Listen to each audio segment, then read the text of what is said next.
pledge, please. Pledge allegiance to the flag of the United States of America and to the republic for which it stands, one nation, under God, indivisible, with liberty and justice for all.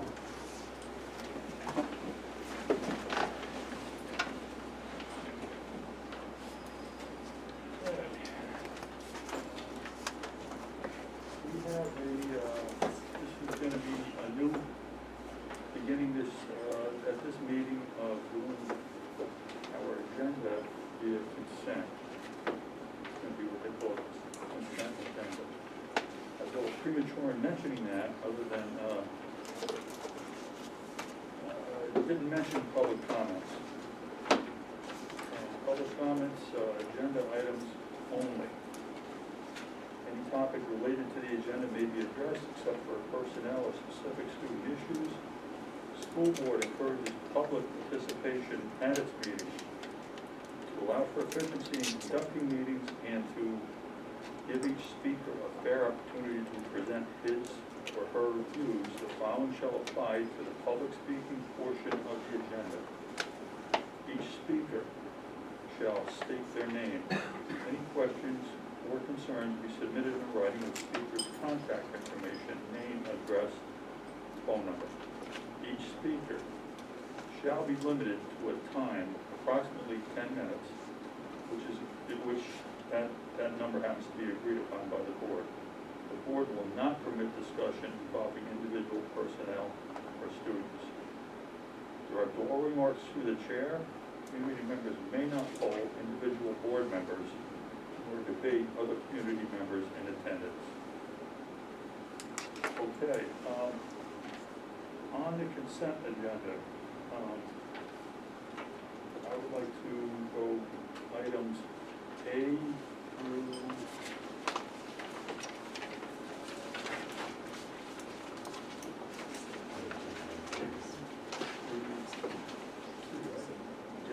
C. Did we ask if there were any public comments on the agenda?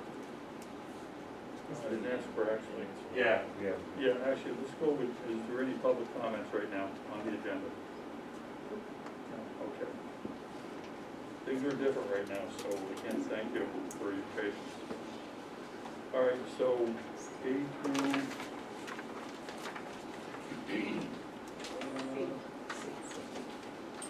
C, right? Yes. C, exactly. All right, can I have a motion, please? Sue and Camille.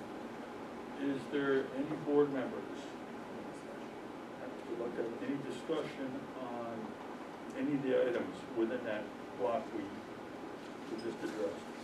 Yeah, question on number 6. I thought for grant-funded positions that are year to year, because it's contingent upon a grant, that those appointments, if they're year to year, don't qualify for, you don't have to identify a tenure period, right?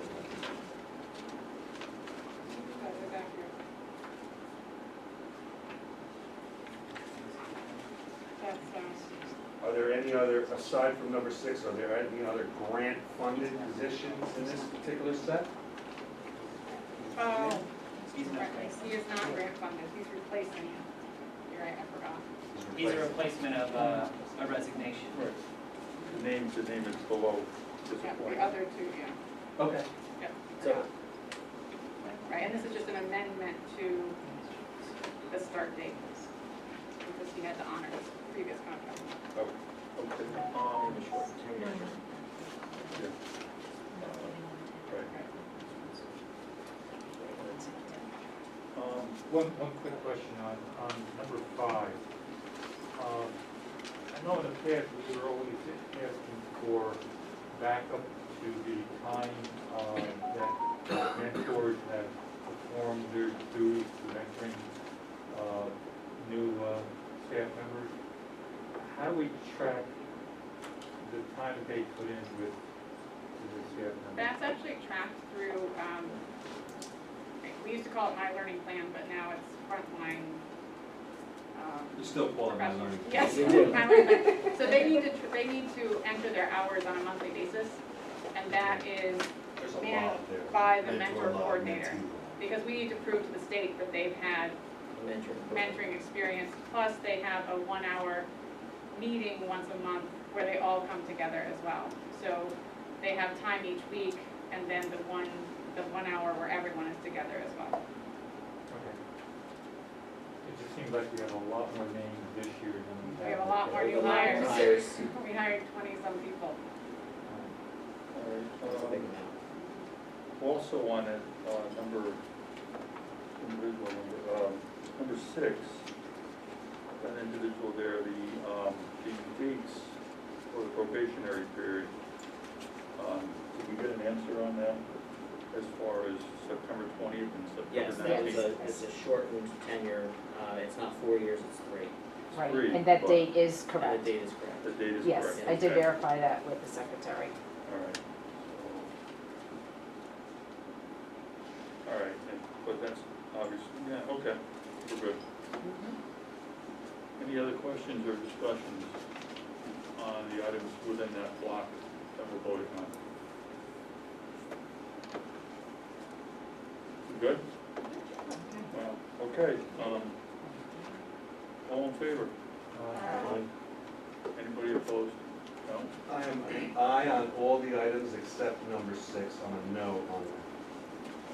Number 6. Yeah. You gotta pull it out. We have to He's pull it got to out. pull it out and vote on it separately. Right. Whatever you need to do. So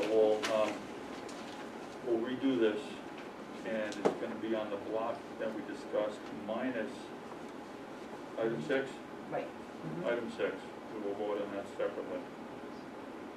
So again, all in favor of block as we described it, minus that item. Aye. Ed, Al? Aye. Okay. That's 7-0 on that, and we're gonna vote separately on item 6.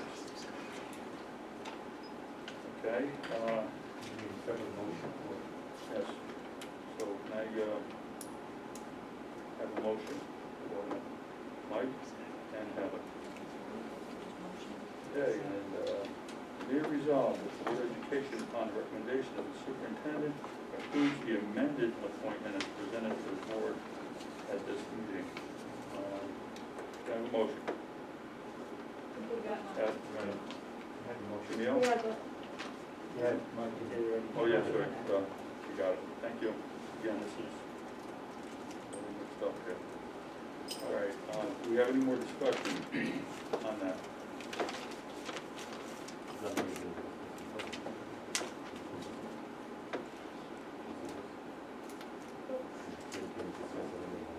We good?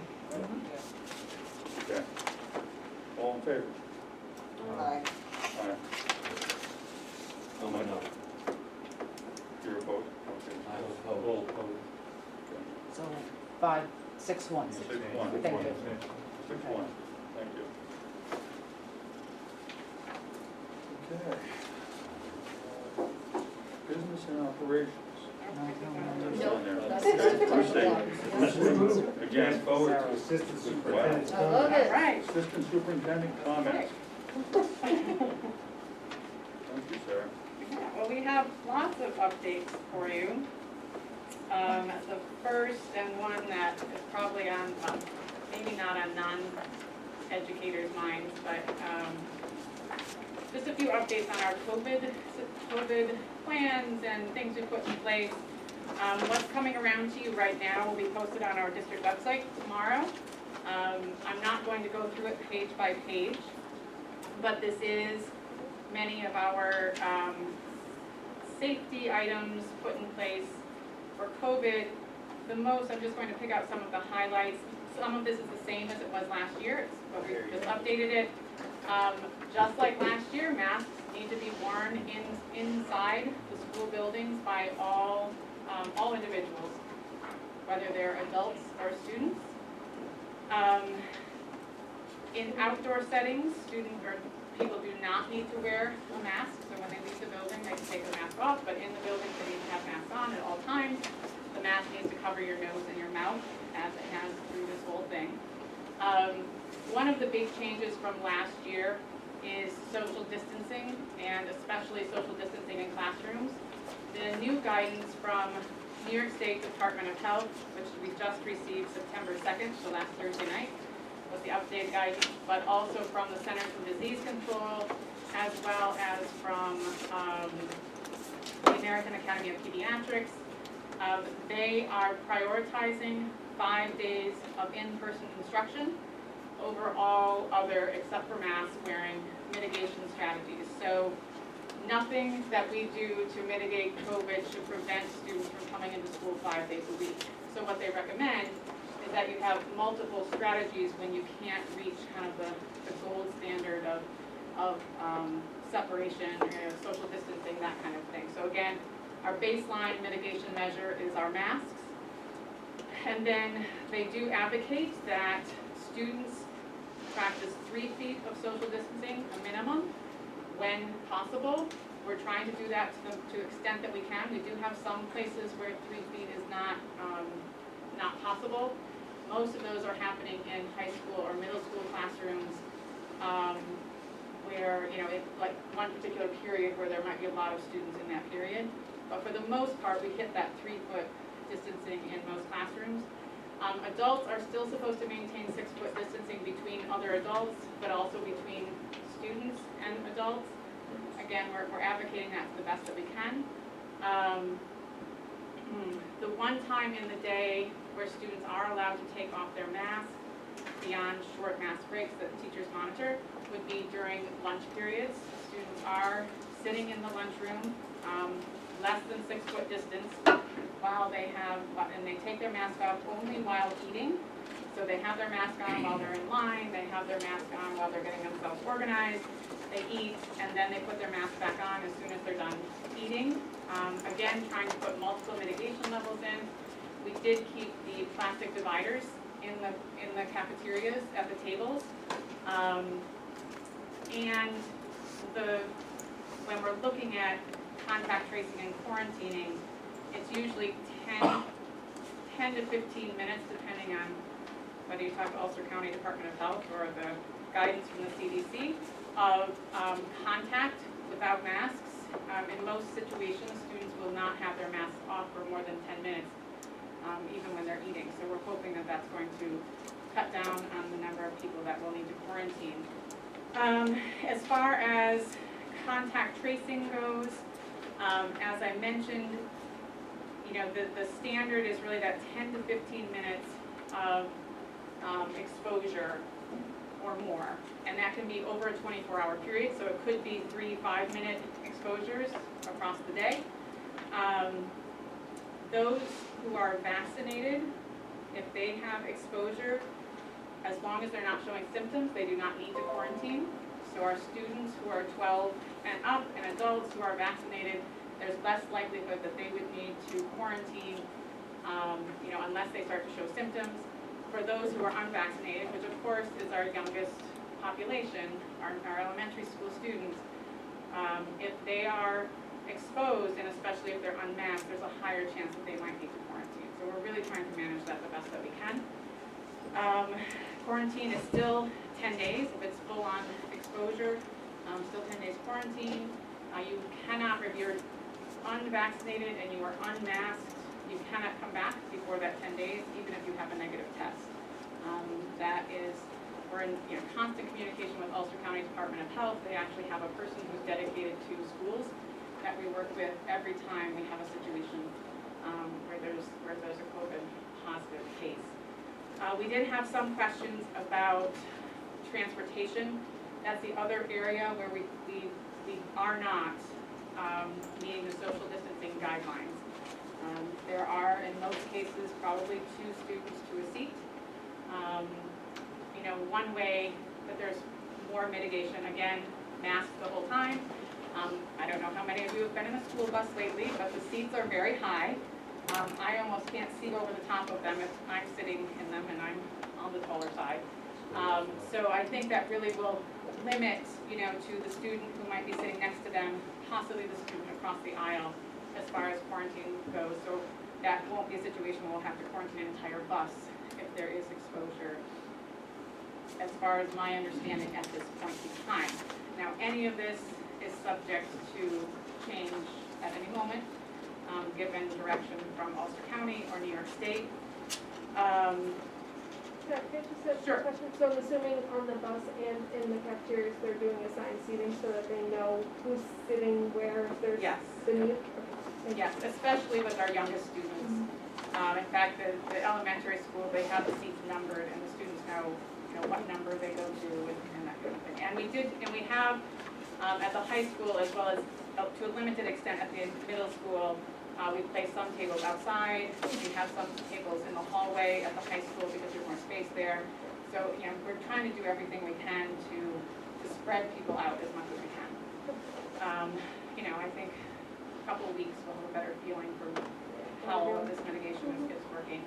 So the other big news in the COVID world for schools, again on September 2nd, we received a letter from the New York State Department of Health mandated COVID screening of unvaccinated employees in the buildings on a weekly basis. So we sent out, I believe I copied the Board of Ed on the note that I sent out to all employees, that also went out in a school messenger to all employees to their personal emails as well this evening. All employees have the opportunity to be tested weekly if they choose. If they would rather not have that happen and they are vaccinated, they need to bring proof of their vaccination to the health office for their building. They'll be put on a list, and then they won't have to go through the weekly testing. If a person is not unvaccinated, there is no exception to the weekly testing at all. We are working with the Ulster County Department of Health to work through the logistics of that. From our understanding of meeting with Mark Ryder on last Friday, and we're meeting with him again this Friday, Ulster County will be supplying the tests and will be supplying the personnel to administer the tests. So, and the test will be done on site, but what the part we need to figure out now from him, we had to get a number so we know how many people we will be testing on a weekly basis, and then our vision of it, now whether that will be matched by Ulster County or not, we're not positive. Our vision would be we'd have one person in each building that would be administering the test. I believe they are the Vinex, the quick test, although it still is a nasal, it's not whatever the other test is called. So we'll have more details on that once we know a number so we can talk to him and work out logistics. So the other part of that testing is in areas of low, moderate, or high spread, which means anywhere in New York State. We do have to offer testing to unvaccinated students as well. That one is voluntary, so parents will opt into that program rather than opt out. And so tomorrow we'll be sending home school messenger, we'll put it on social media, we're creating a form that parents will be able to, it's essentially a permission slip that parents will be able to submit for their students to have the weekly testing as well. I can't stress enough, vaccination is one of the best ways to mitigate the spread of COVID-19. Confidentiality is out the window.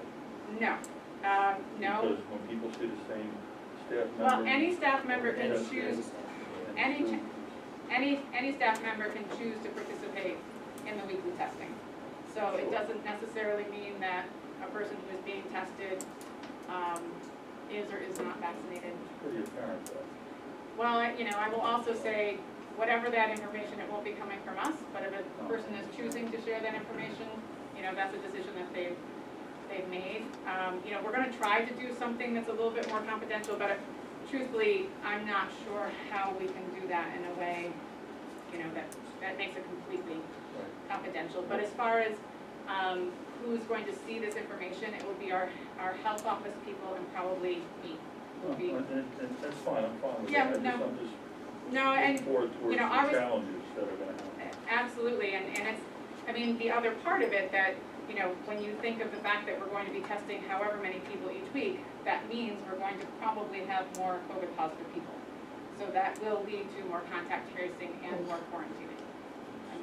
Staff members will be asked to do that testing during a break? That's what we need to work out. And I can't really give an answer to that until we understand what the county is willing to provide and how much time. Do we have percentages, what the percentage number of our staff? I do not, that's what we're going to be getting from this, because as you mentioned, you know, it's all voluntary, whether Actually, people. even student-wise, down to age 12, right? Down to age 12. So, you know, if we go by just county-wide numbers, generally speaking, in Ulster County, 61% of adults are vaccinated. I would say we're probably higher than that, just from anecdotal information that I know. Student-wise, in New York State, the last I saw was about 45 to 50% of students between the age of 12 and up were vaccinated. So we're probably around there. Again, anecdotally, it does seem that there are a lot of students who have been vaccinated. That information we won't necessarily get because, again, parents are opting into it. So, you know, and we can't ask, at this point in time, we can't ask them their status.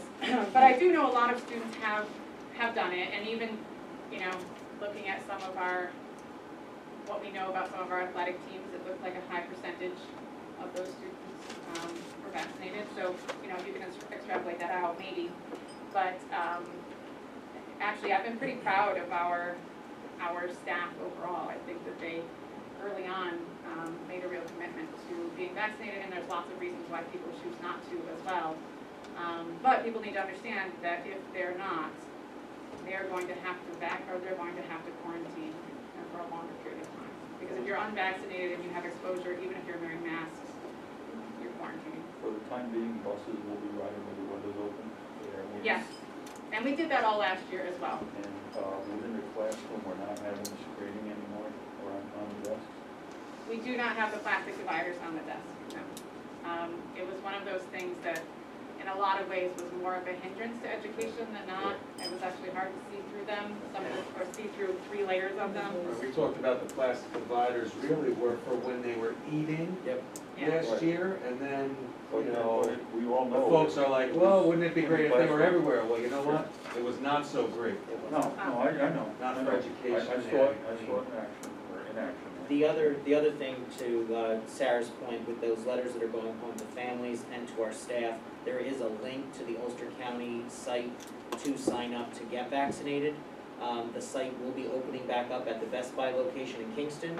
I brought it up to Mark Ryder a couple of weeks ago, and I brought it up again in the video chat that we were in the other day about doing a remote site in the southern part of the county, and he's all for that, but he needs commitment that folks down here would actually take them up on it. They've done mobile sites in other locations, and they've gotten 3 to 8 people. Now, that's 3 to 8 more people than we wouldn't have had if we didn't do it. But, so once this gets up and going, that our goal is to get a survey out to the locals, and I mentioned it at Rotary this morning, to help get the word out and get a mobile site down here to make it more convenient for folks. Sorry. Yeah, no, that's fine.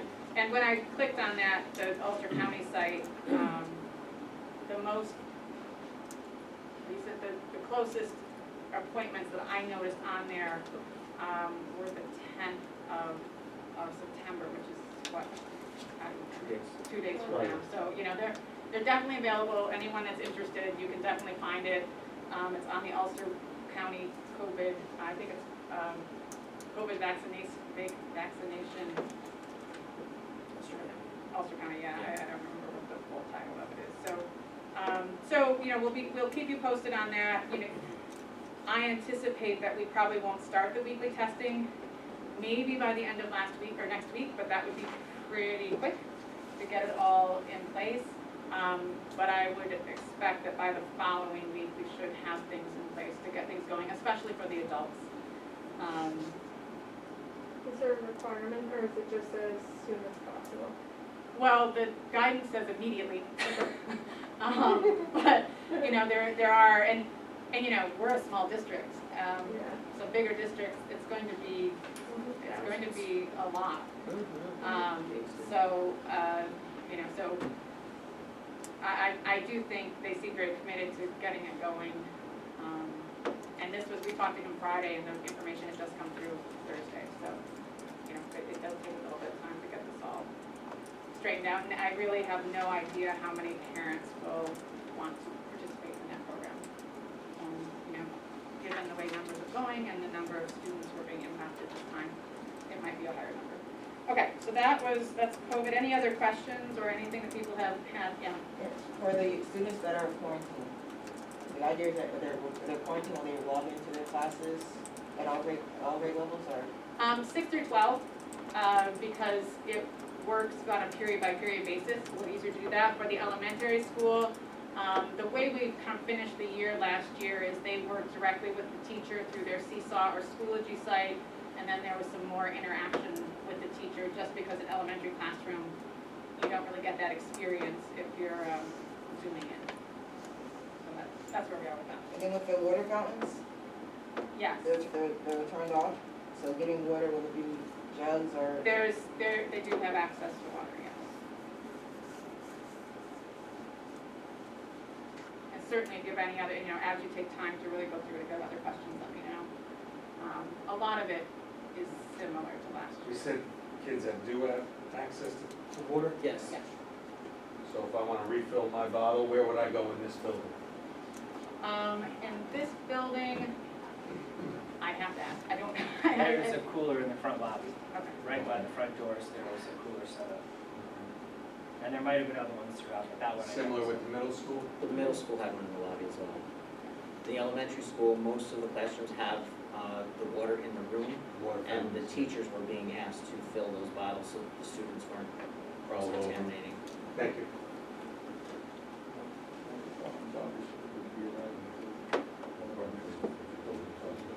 Well, we actually, for the water fountains, the Educational Foundation has given funding to put in the water bottle refilling stations. What we found and what is part of the American Rescue Plan money, our grant money, is the inserts are very affordable and easy. The plumbing to support the inserts is not so much. And so part of that, we need to do some plumbing to make it so that those things work. So that's in the works. We're gonna have that happen. It doesn't need to be in the next building project. It's going to be happening within the next year. We have a location. Right. It'll be, yes, yes, it'll be swapped out from the old one. Yeah. Absolutely, and every child, I mean, so many water bottles. I really can't give questions that well, Sorry.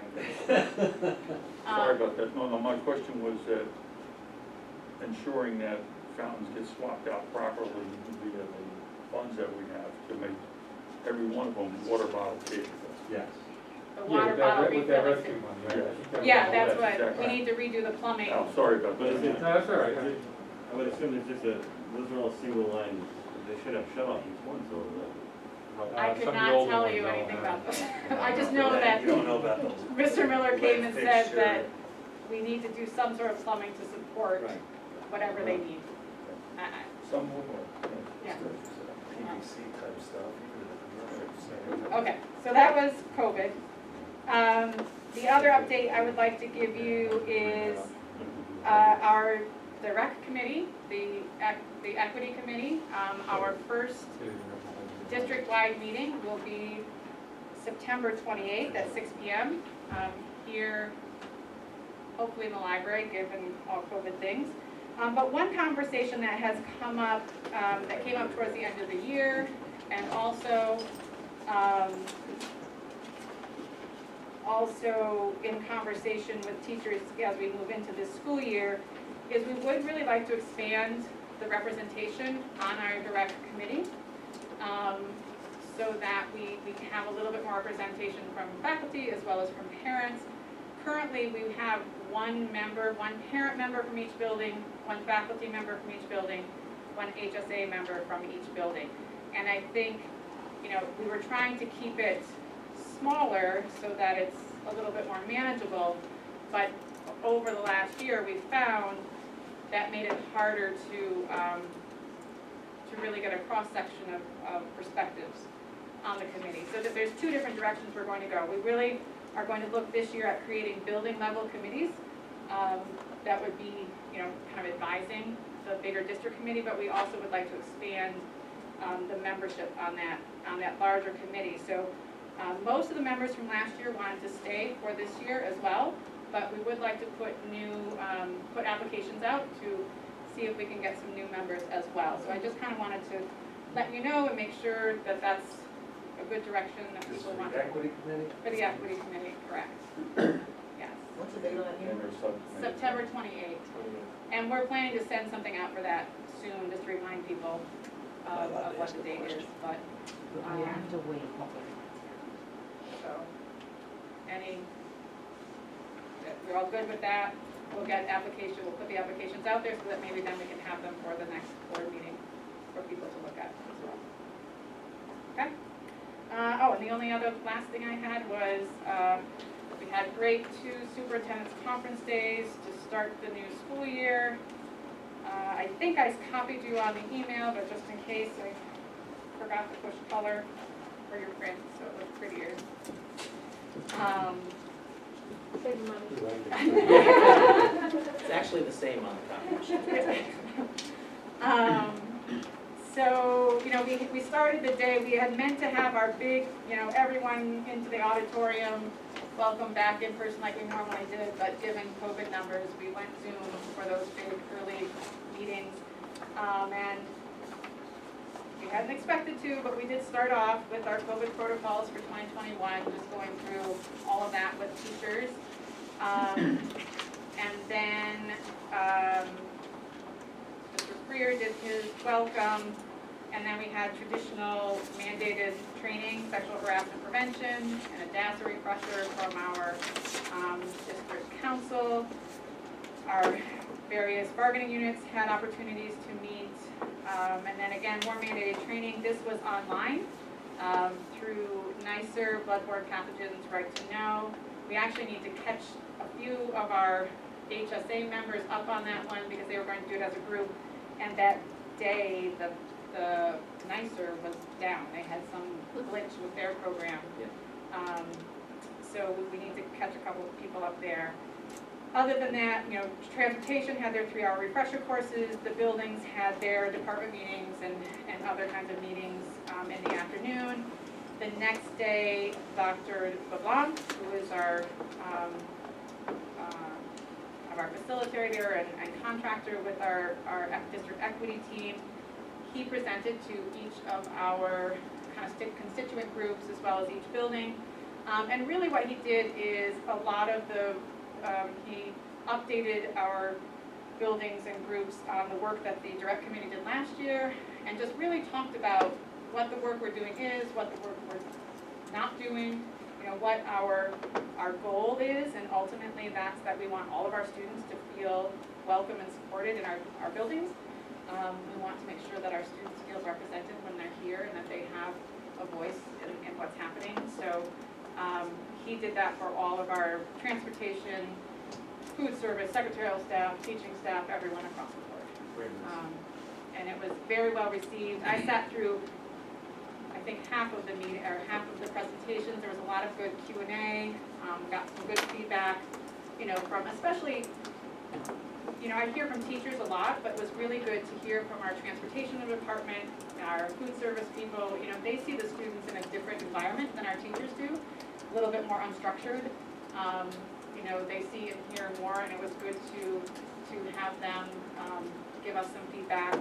A few of the people were interested in being on the committee, so I think overall that was a good day. And then, of course, each of the buildings had their own team building and beginning of year presentations. Those were separate agendas, but and at the end of the day, like I said, we had 22 new teachers alone that we hired this summer. So we did a meet and greet between the teachers and their mentors to kick off that program and get them started. So it was, as always, a full couple of days, and there were a lot of teachers in the buildings on Friday as well, kind of getting their classrooms ready and getting themselves organized to start yesterday, I guess, right? It was the first day for students. So overall, a great start to the year. I'll let Mr. Freer talk more about All right, well, before I move into my report, I need to, Mr. President, acknowledge one of our new hires who came out this evening. So Morgan Dennett is with us. She is the science lead replacement at the middle school. So we wanted to welcome Morgan to our district and thank her for being here this evening. So she'll be here with us from September through January of 2022. Thank you.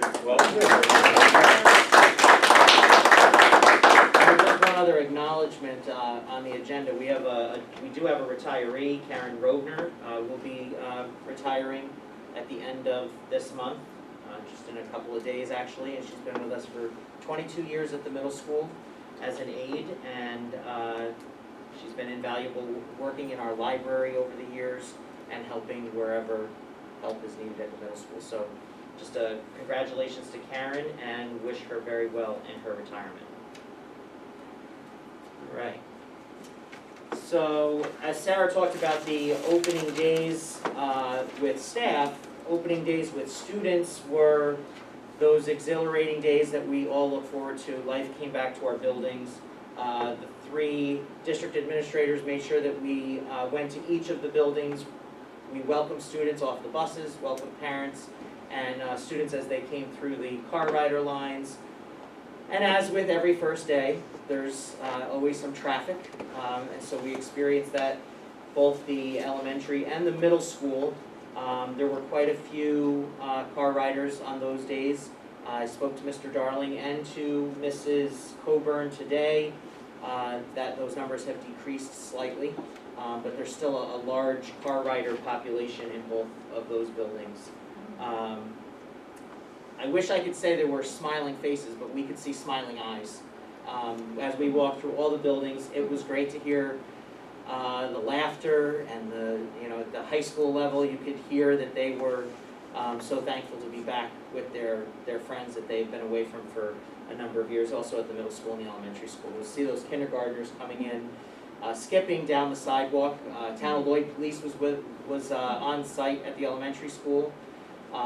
They were there to welcome students as well and offer some support with some of the traffic that we experienced down there. So it was a nice day. The weather was beautiful, so we got to spend some time outside on the sidewalks meeting students as they were coming in. And then we toured the buildings. We got to see teachers in action and students back in the classrooms, lunchrooms, a buzz. And everyone getting back to a sense of normalcy. Not the normal that we would hope for, but a normalcy that we haven't seen in a while. So it was great to see. So today is day 5 for me on the job as the superintendent. So it's been a busy couple of days. Not that the weeks leading up to it weren't busy as well, but. I will let you know that I did attend Rotary a few weeks ago, and I showed up this morning at Rotary and was greeted with, "What are you doing here? We weren't expecting you yet."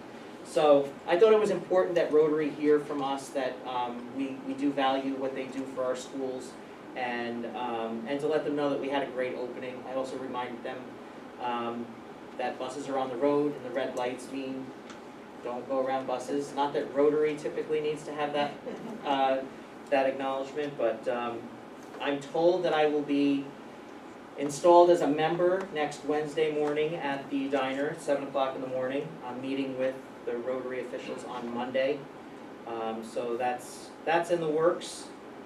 They've got a lot of great events coming up, and I'll make sure that I keep you apprised of all of those, and hope that we can get support for the Highland Rotary.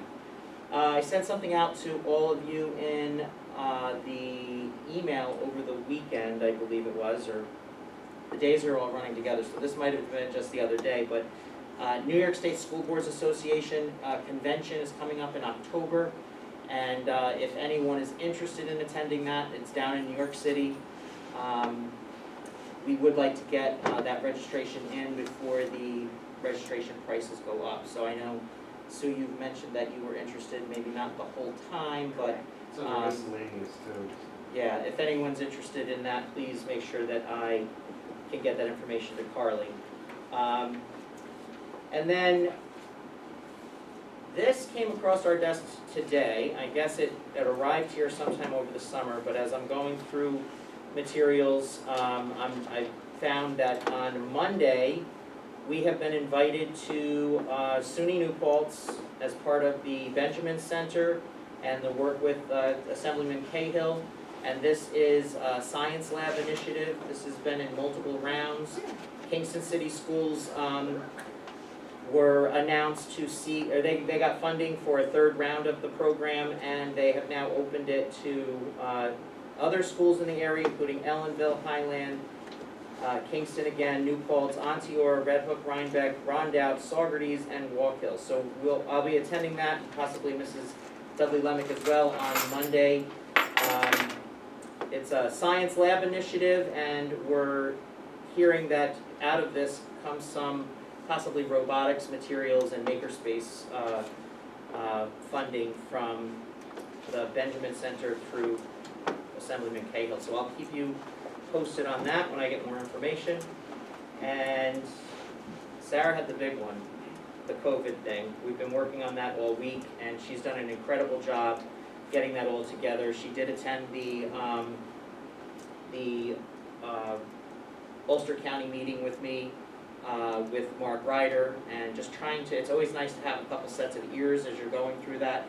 They're speaking pretty quickly, and it's ever changing, and then you get the email, and then 5 minutes later you get something else that changes it. So, and Patrick was also part of that. So a lot of work being done to make sure that we are up to date with the COVID protocols. We just got an email late this afternoon that the online dashboard will be back up and running through, and actually I don't know if it's Department of Health or State Ed, but that will be back up starting on the 13th, and we'll have to report our daily cases again. I don't know if you saw that email, it came when we were. The last one I saw was that it was Ulster County Department of Health, but it could be, I know New York State has said they're going to have something, so that could be. Yeah, it came from the governor's office, and it was Yeah. probably about 20 minutes before we met Sure, for, it's those things too. for executive session. And I think that's all I had, because I spoke with most of the other things were more executive session type items.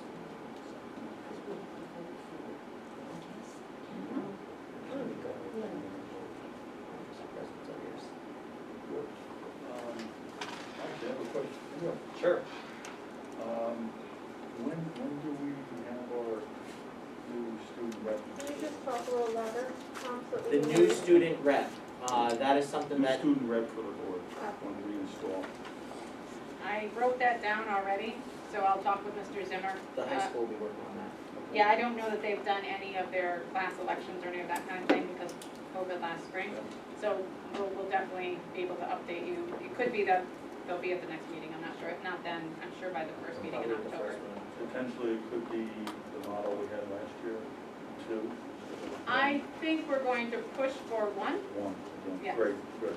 I think the whole reason for the two last year was the two cohorts. Yeah. And so Yes. it was different students that were in at different times. All right.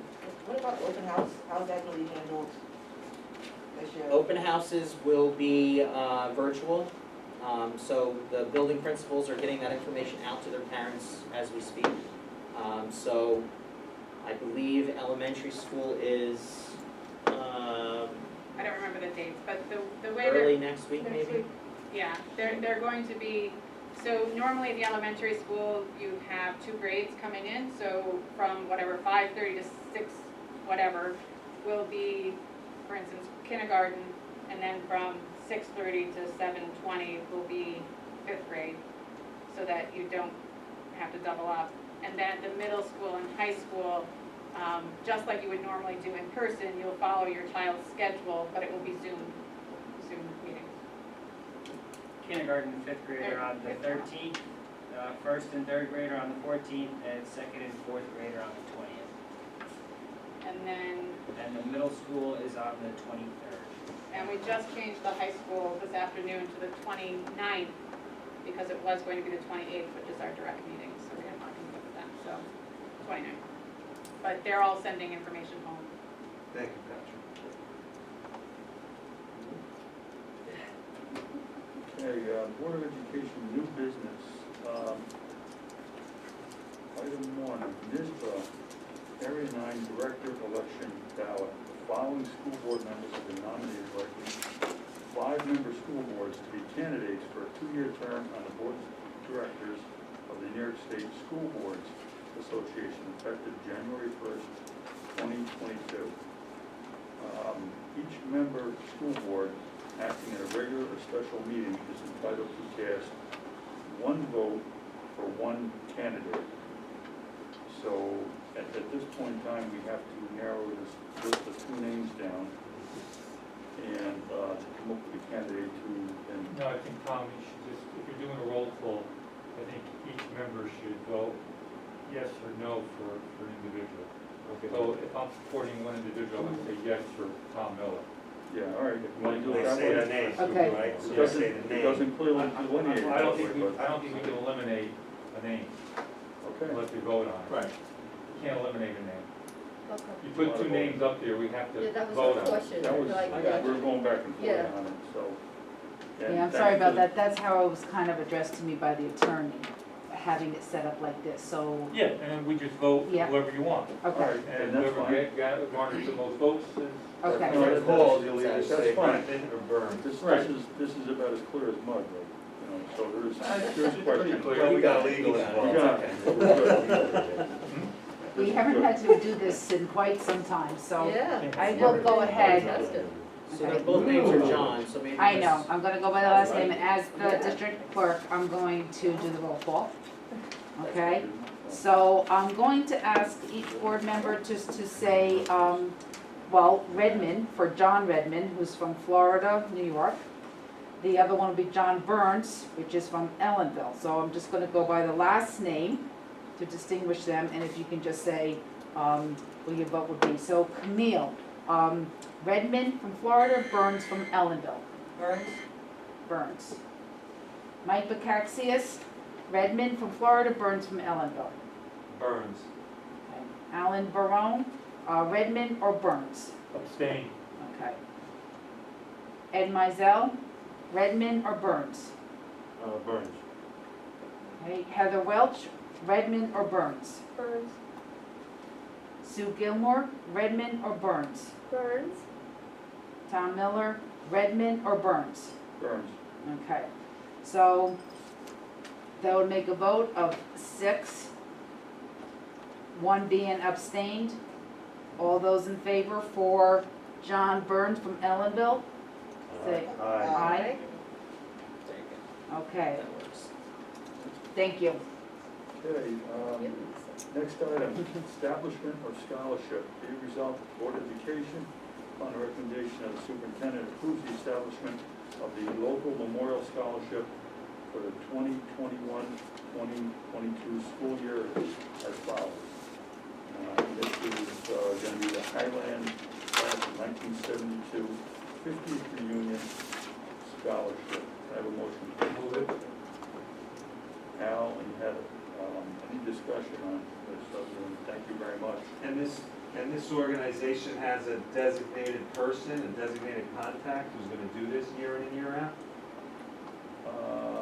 Well, I if you think it don't, might just be for this if you don't year. mind, I'm gonna ask Miss Ingraham, who's in the audience, who has been the Well, liaison between the Mrs. two. Abraham. This is a one-time scholarship. They're having a 50th class reunion. I got you, okay. Thank you. The contact person is me. Yes, Hopefully, thank you. hopefully the class of 73 will step up next. She's backing it. Thank you. Any more discussion? All in favor? Aye. Opposed? Good. Old business, capital project update. So at the last meeting, we heard very clearly that the board would like to have some discussion about what the board's ideas for upcoming capital improvement projects.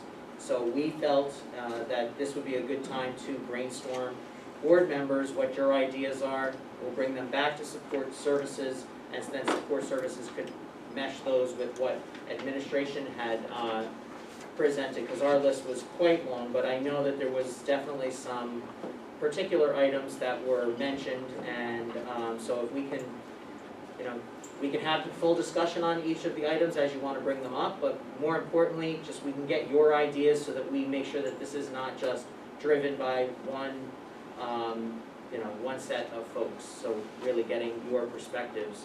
I know, Mr. Pakatsias, you had some strong thoughts on an item, so. Yeah. I mean, again, elected by the community and interact with many sports and in the community. For future consideration and or community school discussions, I'd like to consider extending the turf field. We have one now, we know it's highly sought after. Mr. Alfonso could probably tell us, you know, everybody wants to be on that turf field, right? Yep. For a lot of reasons. We've been rotating, but every day something like that. We continue to sink literally a lot of money into our athletic field. I'm not just gonna call it football, it's lacrosse, it's soccer, it's graduation, it's a lot of things. So we continue to put a lot of money into that field, try to maintain it, drainage and all that. I think that at some point, we need to take a look at what other area schools are doing, and is that something we could replicate here? Again, and I'll state that anywhere, I feel very strongly, Rondout schools did a real comprehensive package. And I only really look at similar schools, so when similar schools in the area are pursuing this, I think it's time that we have a discussion about it with our community, and is it something to support? So that's turf. I think the other piece is that we really need to look at climate control. I'm not gonna say air conditioning, I'm not gonna say heat, it's just climate control. Because we know that the learning environment is very challenged.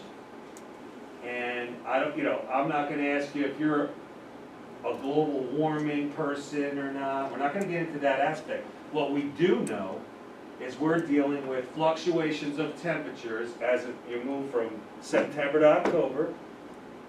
And certainly anywhere from mid-March to on. And it really does affect, when we're building offices, air conditioning is automatic. And if we're doing that for employees to maximize the work environment, why aren't we extending that value to our classrooms with our children? So those are the two off the cuff. Thank you. While people are probably sharing their ideas, I'll probably come up with a few more. Right, I think it's twofold right now.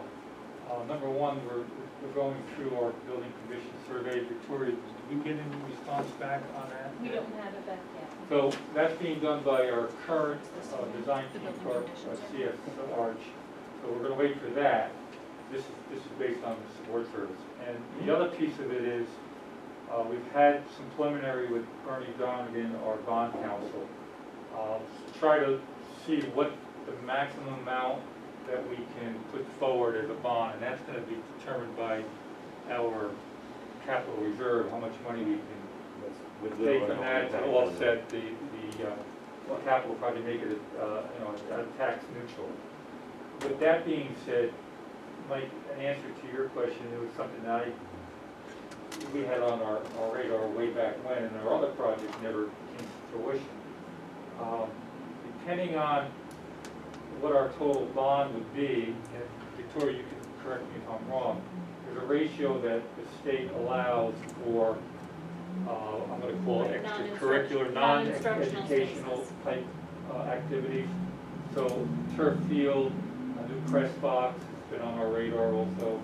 Those things would have to be In conjunction with building with improvement. building improvements in the ratio that they give us allocated money to be reimbursed through state aid. Yep. So, I think that's, one of the two items that are gonna be on our radar is the turf field and climate control. I know, Ed, you could speak for what your feelings are as far as the educational piece. I know you've mentioned that. I'd like, I'm not gonna criticize, I think the turf field is something to explore, but I think I'd make great devil's advocate on that. Given that, unless people always tell me otherwise, I think they finally achieved the balance in what they're doing out there. Speak up just a Can you little. speak Oh, up? yeah, I said it's, when we get to the point, when we have the discussion about the turf field, I'd like to go into depth on that and find out how our buildings and grounds people feel about it, maintaining. I know we had a rough start initially, but my understanding is it was under control. And it's not to put it off indefinitely, but I say this because I think there are many other things that we can invest in, including bringing our technology up, bringing our students to a level where Highland is, rather than playing catch-up, is leading the pack. And I don't think, here in the Northeast, I honestly don't think football scholarships are the way that our children are gonna be succeeding. I know there's a lot to be taught in team sports, and I think that there's a lot to be gained and benefit in terms of character and working as a community, but I do think we're in a technological age, and I think we should be looking at technological advancement for our students. You don't need a capital project to advance technology, you could do that through the GF. Well, yeah, but I'm talking about building studios for the children to work in. You know, for the classroom studios, mobile, you know, things that can integrate technology with the environment, technology throughout the buildings. I think, again, I think we're always playing catch up, and I feel like we're 10 years behind every time. Even the issue of robotics was brought to my attention. Apparently, Pine Bush has a fantastic robotics program and a lot of equipment. I'd love to go and visit it and find out. Well, you know, that feeds into the discussion, because I think when we talk about high school, one of our limitations, we're at like 96% utilization. In other words, every room is being used every period. So what you're really talking about is, we probably need some additional space here at the high school. 3 or 4 classrooms, possibly to house some additional programs. I don't know. Yeah. I understand the concept of trying to be bond, like, budget neutral. Yeah. You're not gonna get to any of these items probably with budget neutral, that's usually for smaller projects. These are ideas that the community, yes, we represent the community, but usually when you build up a capital project and a whole initiative, you wanna involve your community. These are just ideas that have come from the community that I'm sharing with folks. Eventually, they'll have to come, and if it's the night to talk about, whether it's turf or the robotics lab or whatever, if this is what it looks like, we know it's not gonna happen. You need community support for this. And beyond your parents, the community's gotta support, I understand it. But I don't like, you know, if you say this is gonna have to be bond neutral, then you're really taking the creativity out of that. You know, usually it's gonna go to the building conditions survey and stuff. But what we know is we're short on classrooms here to add any more programming. So I think adding some additional classrooms. I don't see the field as a football field, that's actually a classroom, because I think phys ed's out there on nice days using it. So that's used for a lot of different purposes, that field. And honestly, that surface on that would make it more usable. Earlier. We could bring instead of in waiting for the officials rain. from Rondell schools and ask them how they like their new turf installation, and maybe they'll say, I think you should do it, and this is why we recommend, or, you know, whatever. How long have they had it? There's plenty of time for all those conversations, 8 months. I'm just curious, because there used to be data, and again, I'm just playing devil's advocate, I fully support Yes. improvement. No, But there was higher rates of injury on turf fields, so there used to be data indicating significant higher rates. I'm just wondering if that translates That's to a old high data. school environment? That's what I'm Old data. asking. you know, things have changed since those That's- stats came out, that's but about at the that. same time, we have other sports, obviously, that we keep mentioning that play in that field, and we are starting to turn out some students that are getting college recognition, and getting offers, and getting scholarships. Tom, I'm talking about But percentage. I'm just saying, there is. I'm not, and again, I'm not trying, I'm Again, fully in I- support of sports, I really am, but when we're talking about allocated monies to percentage of students impacted, I'd like to see, you know, given that we have limited funds, I'd like to see the greater impact of the greater percentage of students, if we can. That's my only position. My concern right now is, again, for the community and for the taxpayers. In the last 6 years, we did a $17.5 million project, we did an $8 million project. $25.5 million worth of work, at no impact to the taxpayers. We're looking right now, Victoria, I think currently, is it up to 12 million? That's what we were looking at, I was just. We're looking at a $12 million project currently without putting any more funds into our capital reserve, which can increase that to maybe 16, 18 million, Well, that's- with no impact to the taxpayer. that's gonna sell the project. I had no idea that the number was so high. I had no idea. I think That's I said tremendous. that two meetings ago when I was here. 12 million? Currently it's 12 million, but that Right, could, I think that it's could gonna go increase higher. quite a bit with putting more of our capital reserve. Don't forget, our capital reserve expires in 3 years. I think at this point, 3 or 4 years. So at that point, we either have to renew the capital reserve or give the money back to the taxpayers, put back to the At county. the same I'd time. rather spend it and exhaust that and then think about reestablishing a capital reserve moving forward. But if we can offset that, make it a zero impact to the taxpayers, and have an $18 million project, we're gonna get a lot done. And I agree with you, Mike, bring the community in to brainstorm, come up with some ideas where we can explore and move it forward. Victoria, we're having, we have a significant amount of debt retiring also to help, That already So happened. the idea, we took out bonds to replace the vans that we Yeah. had. But what we're looking at is when the debt retires in a few years, replacing that with the next project. And that's what we gotta be ready for. yeah. So the $12 million project was based on an assumption of having, I think, 900,000 in the capital reserve, which is what we had. We now have essentially 1.9. So I'll send So we those could- new we're gonna numbers, increase that probably tremendously. I'll send those new numbers to Vernon Donegan's group and they can rerun their projections. I think there was some ideas, and I'm just, please, anybody who's got more. Central office here takes up valuable real estate. We'll take care of that. You can't help They it. take up valuable real estate here in the high school. Is there a way, or is there space to address the other building on this campus? Put a second floor on it, do whatever you gotta do to address administrative needs. It's just this is the time to think outside the box, so I don't think I'm throwing anything crazy out I there. think one other concern of the support service is trying to modernize our maintenance facility. Yeah, I'd like to explore that, whether it's here or on that other campus. That's quite a bit of, Yeah. And the bus, yes. we talk about the busing area too, just. I mean, so right now, we got a nice turf field and things have been improved, but you know what? You can't see it because it's wall-to-wall buses back there. So the idea being, if we can find another space for the maintenance facility, build a maintenance facility, and then convert the maintenance facility to an administrative facility. that'd be- And there was a standing question, which I don't think got answered, but I think we knew the answer, but the board itself did not get a response. What is the land we own behind the bus depot area? 58 acres.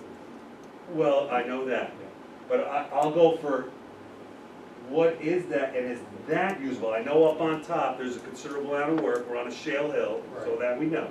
But what about this immediately behind the bus depot? What land there can we recapture, if any? The director of facilities we've had a discussion, I believe we're looking at a topo map and a survey, probably at our next meeting. There is an area directly behind the bus compound now that plateaus a little bit, so we might be able to use that for bus storage or a maintenance facility. And it Whatever, opens up, the lower end. just loosens things up a little Yeah. bit. Moving the telephone pole that's right here in the parking lot. Look, It's true. it could be done. It's It's not on our property though. Not ours. Oh, it isn't? It's on a sundial drive, whatever it's called. But we can move it. Pricey, but they moved the one right out in front of Marlboro Middle School, that was quite a to-do. But they did Accidentally, it. we can move it. I was gonna say, one dump truck can move it by accident. They would fix it and put it right where Right it back is. where We it need is. it. I think they've tried straightening it out a few times. Anyway, things like that. Are there utility poles directly in front of our buildings that would be better served elsewhere? So, moving forward, so the support service knows what direction, we had originally talked about possibly a May vote, but I don't know where the board stands right now as far as, moving in that direction. May of 2022, actual construction wouldn't probably take place until summer, or spring of '23. We were looking that far out. That's something that we want the support service to kind of start stepping up into a higher gear to move it forward, or we wanna wait for the fall of 22. We've identified items, things that we're looking at, and which, waiting for the building surveys to be complete, that's gonna help. We know we have old surveys that were done, and old wish lists that were done, and items that consistently keep getting put to the bottom of the list, or, they lose out in the popularity, part of it. The building condition survey is scheduled to be done by the end of this month, is what we were told at the last meeting. That we have to look through quickly, and make some pretty quick decisions. Is there a window of time to maximize the funding, when the funding falls off? 2 years from now, It's it's gotta be ready to on go. the presentation that Bernie Dunn gave us, I was trying to find it, we'll have to, we can That send was it. really this fall they Because- wanted, as the initial. That's what I one thought, was that's this why fall. it was such There's a a- quick turnaround time, right? There's a whole because of that. timeline. Yeah. And so if we don't meet that point, then what happens? Then we end up having, The taxpayers feel like they've, right, There's that gap that was created. Create some So volatility. At some Yes. point, there should be a meeting before Thanksgiving that kind of talks about maybe some of the highlights of the building conditions or what support services says, look, we gotta address this, versus some of these other areas, and allow time for the community to Is there, voice in. perhaps on the website, we could actually put in a discussion forum as well for people who can't physically be here, but to post, and of course, Facility survey, filtered so that anything that's inappropriate wasn't put there, but, I think, I really want the community to be active in what we choose and decide in a positive way, I want to, so, maybe we can make it accessible through the website and create a form. Again, it would have to be filtered through, so anything inappropriate, if somebody's posting something that, doesn't belong there. well, there's a couple different ways that could be done. Well, there's lots of ways, obviously, but, is it something, I know that there's a program out there where people can post their idea and then others essentially like that idea and it kind of raises it to the top, and then if someone posts things that people don't like and others ignore it, it kind of Becomes a survey. prioritizes as you go through. Or, would it be better to put up some things that are kind of are priorities of the board, and you kind of want to see where that priority is. So if we're talking about turf and climate control, whatever it might be, kind of what's your top choice of those things that we already know we're interested in, and then an opportunity for people to add others. There's different ways to do it, That's so. I think there should be Measurement too. three actually, the ones we absolutely need, that we see structurally and Yeah. facility, when we finish our survey, that should just be to inform.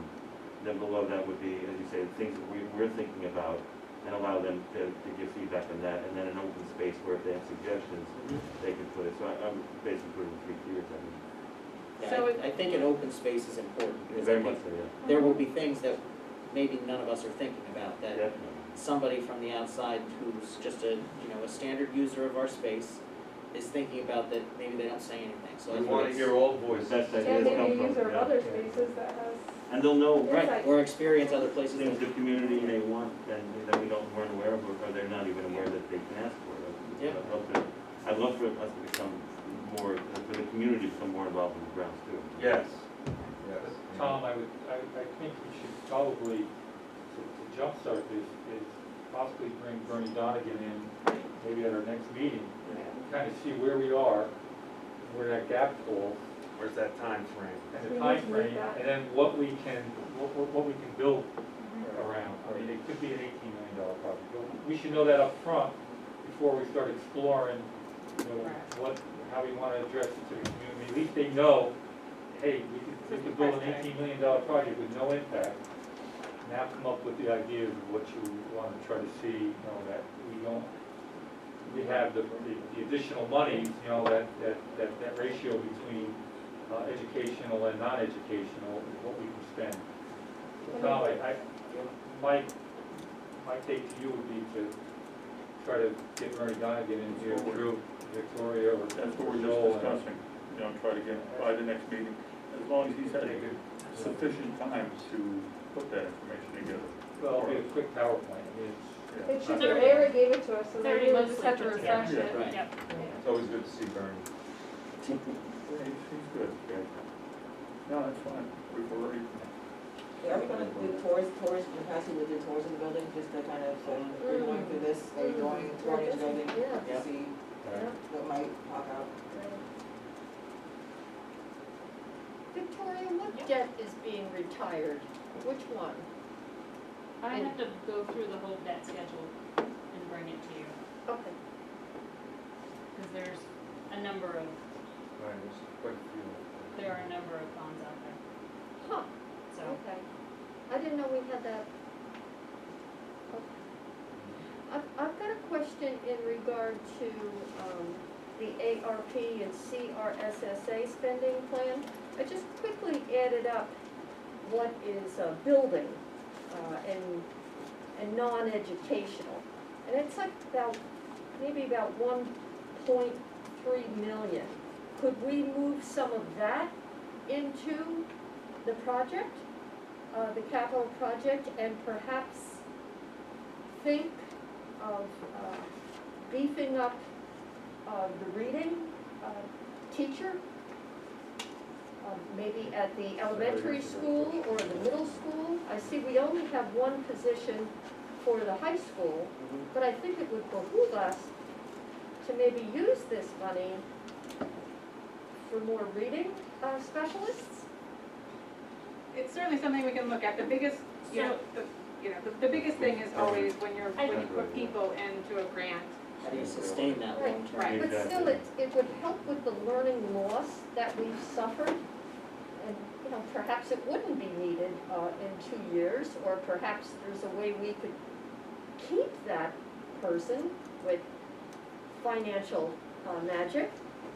Well, right now we have like 8 people in our, We have a in there that significant we're number of thinking about people. trying to keep, so, we just have to keep those things in mind. But yes, and certainly, hopefully some of those support pieces would be temporary. It's to help us get over, what happened last year. And I am hesitant to use the term learning loss, because our students did learn last year. Good for you. I But, like that. they learned, they didn't learn maybe as much as they would have, but, Neither did anyone else. Exactly, so, but I, they did learn a lot of life lessons. Money had the earmark for health and safety. Some of it does have to be for You health and couldn't get away safety, from that?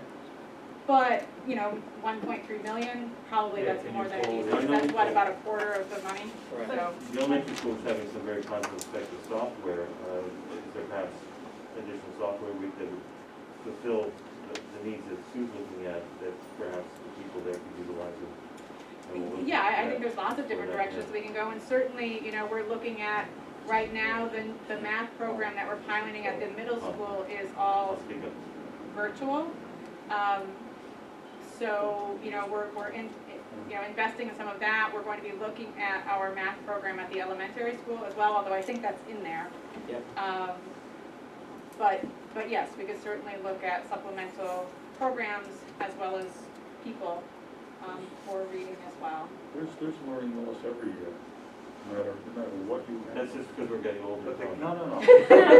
Maybe personally speaking. Well, I think the other thing that goes to the point that Mike made earlier about spacing, if we don't have rooms for some of these, additional people to work in, then it's like they're stumbling over top of one another. And You heard again, Zimmer say, look, I'd love to add, where do I put it? I'm all for giving more support, but at the, It's gotta fit. we're sort of Yeah. stretched. The elementary school is kind of stretched right now. There's not really anything else. There's no other space to go with, and I know the high school has the same. As does the middle school. I mean, all Yeah. 3 buildings are highly utilized. But your point is well taken. I mean, any additional supports that we can get in here, even if they're short term. Absolutely, that's where I'm more academically Yep. focused No, we get it. in student success. And it just the reports that Karen gave us, I would like to see us do better And granted, there might be other schools that are just the same as us, but my focus is Highland. Absolutely. Can I just circle back around, Sue, you mentioned something about an idea of If maybe you could taking speak up a little. taking some of the federal money and putting it towards the capital work. So I think the reason that that's maybe not the best use of that money is that then that won't be aidable. You can't take money that's a grant and then get aid on top of it. They will not aid that.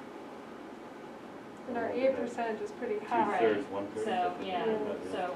Well, I think what But this, Sue was saying is take it out of this grant, right, not spend this money on those things. right, that's what I'm saying, And put it into the building project. right. Right, but that's not the best use of that money, because then we won't get any aid on it. Why wouldn't this be aidable? Because it's coming from the government, if it's not taxpayer dollars, they're not But- gonna But aid if it. we take this out, just take it out, And then spend use that money money- for something else. exactly. Right, so You're use talking about that reallocating 1.3 the million money to- on reading teachers Yes. and, you know, whatever, Yes, that's, programs. yes.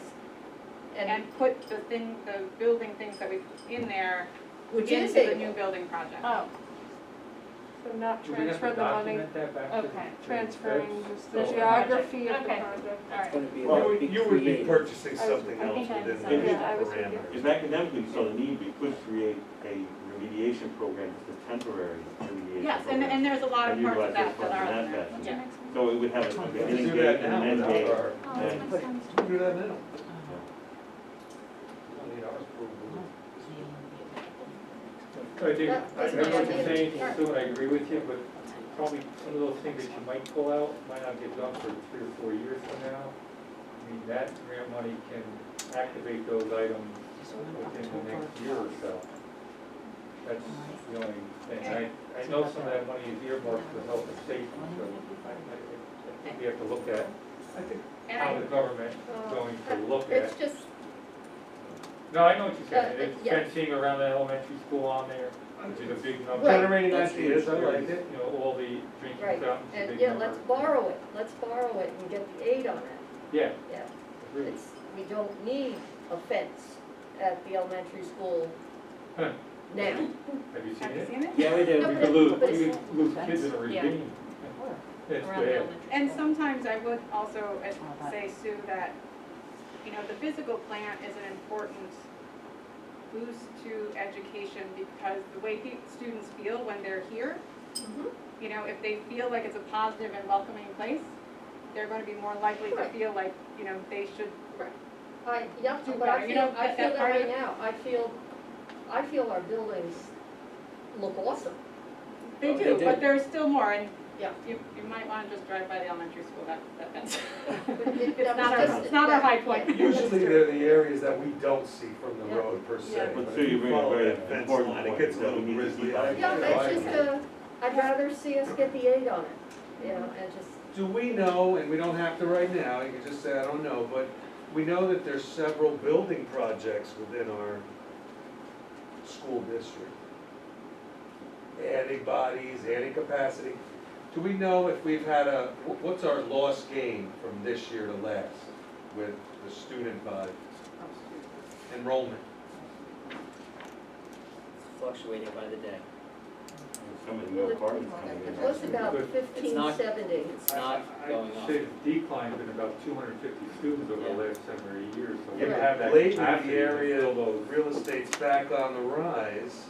In the last couple of weeks, and this is before, it was about a week ago when we had a whole bunch of more coming and going, but I know we had, I think, 50 in and 11 out. And that was Yeah. over probably a 3 to 4 week span That's in what I'm August, in the beginning of talking August. And over the last week, honestly, this week is one of the busiest because people come show up at the school this week, like, oh, hey, I'm ready, my kid's ready, and they didn't call us over the summer. And they moved, or they're moving at this time of the year, so. Well, there's closings happening. But Some we're close. at a major loss over when I first took over the elementary school. We're only in like the high 670s right now, and when I We were over first started there, we 800. were close to 870. Right. So in the last 17 years, we've lost. Right, and I think Quite a that the few. stats were, we were closer to, 2,000, Yeah. and now we're around 17, so there's been a Right. Yeah, we can expect these things move in waves. And Absolutely. I think when, I remember back in the seventies, not that I remember the seventies, but I've heard of, that I think when the flu had come through, there was quite a boost in population, Right. as there often is when there's a situation that puts people in homes, we tend to see socially that tends to be an uptick in Usually population. when you engage in capital project discussions, there is some level of enrollment study. I mean, we might say that, but yet we're all also, I'm hearing school personnel say, the room utilization is very high. So if we were gonna add it, so while that's true, there has been addition of programs, there has been addition of staff. Why? Well, the requirements from the state keep going up. Sure. So even if you're serving less students, programmatically, there's more needs. Right. But right now, hygienically, space is a huge impact. Right, even with less Yeah. students over the term. Why? Because programs change, mandates keep coming down the pike. So, you know, if there's a way to get an enrollment study, You mean a projection? Do that or- every year? Usually yeah, there's. sometimes that's part of building condition survey or. It's been done. Yeah, We did one about 10 years ago. The projection was for our enrollment. That we were gonna We skyrocket. were gonna skyrocket. And it did just the Oh, you're opposite. kidding. We Oh, I had the di- support I- service I talked didn't- about adding an addition back here for 7th and 8th grade, Huh. moving 5th and 6th up to the middle school, and making the elementary school K to 4. Right. That just turned, I mean, we spent, I don't know what it was, $25,000-$30,000 for this survey. You also had a funding crisis around that And time. this was after 2007-8.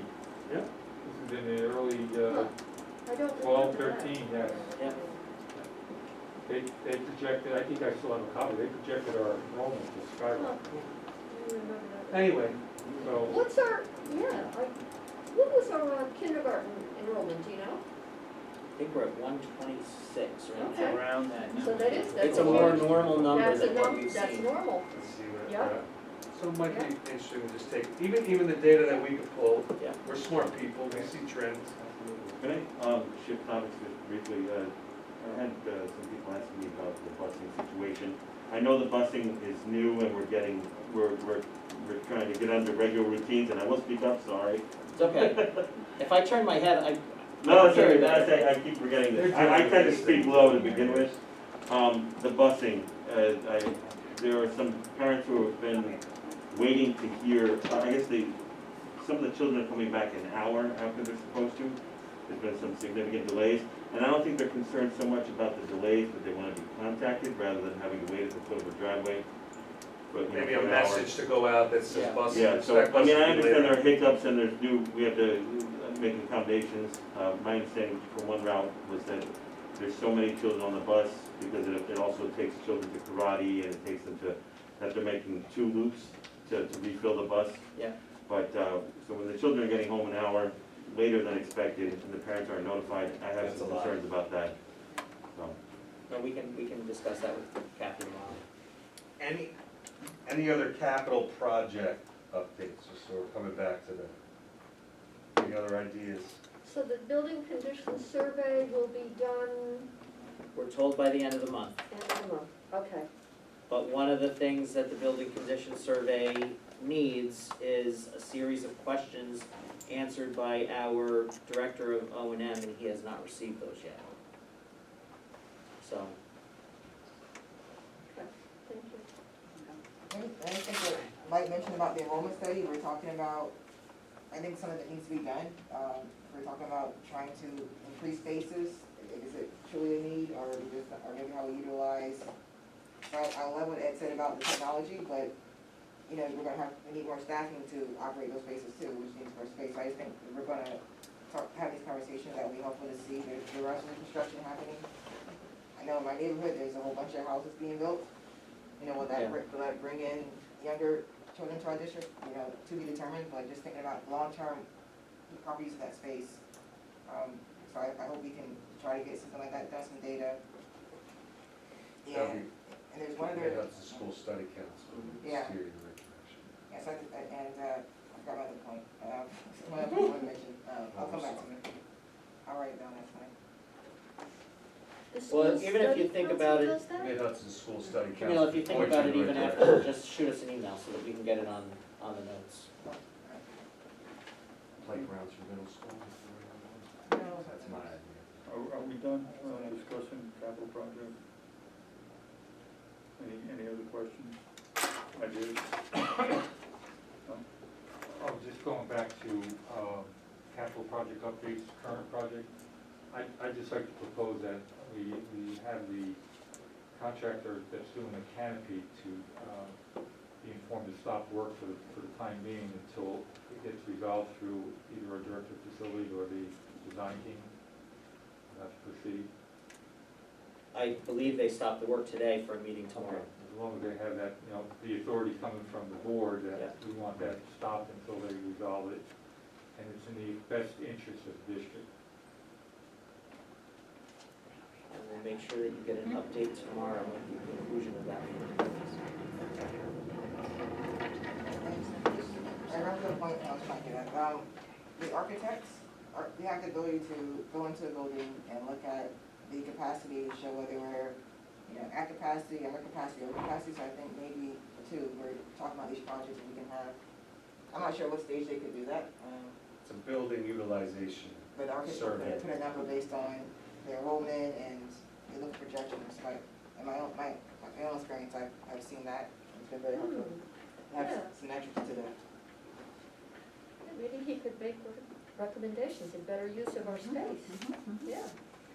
Well, and I think there would also be value in looking at the spaces we have and updating them to a 20% change as well. Yeah. You know, we Yeah. definitely, you know, just looking at our library here at the high school, you know, that's a reimagining of that space, and it's going to bring big change to the building, and I think, you know, we can look at doing that on a classroom level as well.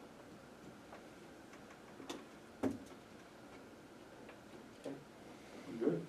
Yeah, thank you. Miscellaneous, is there any correspondence we received that include You have a letter? I think there are two listed in there. Yeah, there's one about the masking requirements, but that was a few weeks ago, which Ms. Dudley Lemick has already updated you on.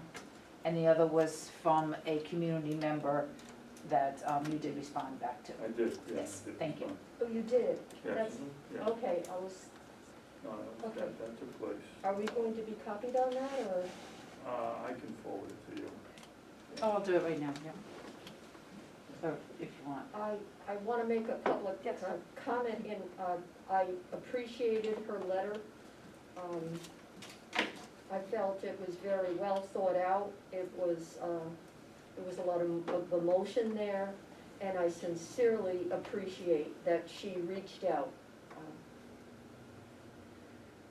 You know, and that, the letter was a result of, you know, just not being able to, she was in attendance at a meeting and just couldn't voice that opinion, you know, publicly, her feelings publicly, so she put it in a letter. That letter was, I think everybody got that letter. All right. I apologize for not including the whole board in the CC on that. It was 4 or 5 individuals that were on it, but I wanted to get that message out right away to that person. So, Lisa, you're forwarding it to everybody. Okay, thank you. And just on that too, the direct, so we're talking about adding to the committee, I just think that would be a good individual to see their We'll interest just in make sure they applying. get it. Sure. An invite. Okay. Ulster BOCES presentation, obviously that's gonna happen October October 26th. 26th, so. If that works out for everybody, Notice. yes. Okay. That's Okay, the normal meeting, right? No. Yeah. 26th is the normal, right? No. That is a good point. I thought it was The third 27th. Tuesday. It's not. It's the fourth Tuesday. Right. I don't remember seeing No. this on the Yeah, it is the agenda the 12th. other day. Are these new additions? 12th and 26th. 12th and 26th? Yeah. Yeah, I don't know how we switched to the second must week. have missed it. Well, I'll explain. All right. It was just some conflicts when Carly and Tom Bon Jovi and myself, we met months ago when we had to work out the schedule. There was a conflict for October 5th, and that's why we moved it to the 12th. So, and to keep the 2 months there. But, you know, if you want to change something around, please let me know. Okay. Star pilot, June 2021 data and summer academy. So I sent this out late last week. Sue, I apologize, we couldn't get it to you earlier in that week, but you had requested that data. So we met with Karen and asked her to give us a summary of the data. That's what we sent out to you. We asked her to try to make it in a one-page document so that it would be something that you could see from one point to the other. And maybe we missed the mark on leaving some information off. That was not intentional. It was so that it would be all on one side. The biggest point that came from the STAR data were those focus skills that were on the, well, you might not have been on your reverse side. It was on our reverse side of that page so that that information went to the teachers.